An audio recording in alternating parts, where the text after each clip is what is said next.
Hello বন্ধুরা, lifestyle অসময় পরিবার থেকে তোমাদেরকে স্বাগতম জানাই।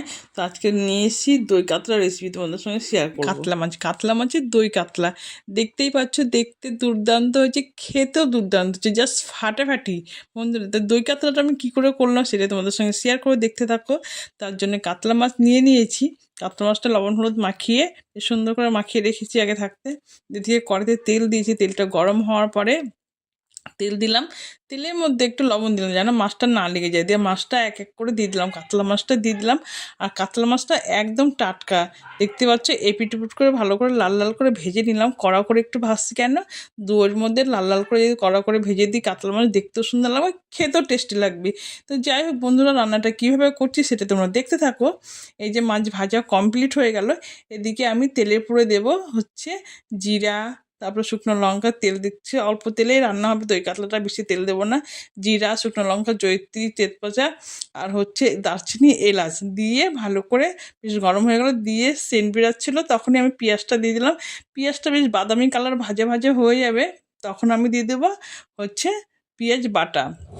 এগুলো একদম বাটা মশলা, শিলপাটায় মানে মশলাটা বেটেছি একদম, দেখতে হচ্ছে। দিয়ে হচ্ছে রসুন বাটা, তারপর হচ্ছে আদা বাটা, জিরে বাটা, সব শিলপাটা বেটে আজকে রান্না দিয়ে দিলাম। দিয়ে কষবো ভালো করে, দিয়ে একটু ধোয়া জলটা দিলাম, দিয়ে একটা হালকা হলুদ দিলাম যেন কালারটা সুন্দর আসে। দিয়ে লঙ্কা গুঁড়ো দিয়ে দিলাম, দিয়ে ভালো করে কষে কষে রান্না করছি। দেখতে পাচ্ছি আর জোরটা কমিয়ে দিয়েছি, গ্যাসের জোরটা কমিয়ে দিয়েছি কেন, তাহলে মশলাটা ভালো কষা হবে আর লেগে যাবে না। আর এদিকে হচ্ছে সাদা তিল, কাজু, বাদাম আর দইটা ভালো করে পেস্ট করে নেব। দিয়ে এদিকে একটু মশলাটা একটু কষে নিই, এটা রেখে দিলাম। দিয়ে মশলাটা বেশ তেল ছেড়ে ভাব হয়ে গেছে, দিয়ে কষে নেব। দিয়ে এদিকে আমার এই যে মশলাটা হচ্ছে তিল, সাদা তিল, দই, মশলা পেস্টটা হয়ে গেল। দিয়ে মশলাটা কষাও হয়ে গেছে। আর আমি চিনিটা দিতে তোমাদের দেখাতে ভুলে গেছি।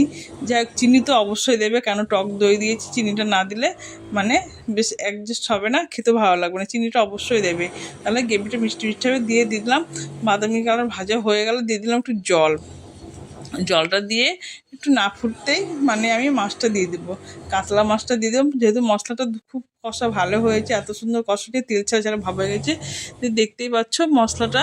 এবার মাছটা দিয়ে বেশ ফুটে উঠেছে সুন্দর, দেখো ফুটছে আর তেল ছাড়া ছাড়া এত ভাব হয়েছে। অল্প জল দিয়েছি, হালকা জল দিয়েছি, দিয়ে এবার ঘি দিয়ে দিলাম।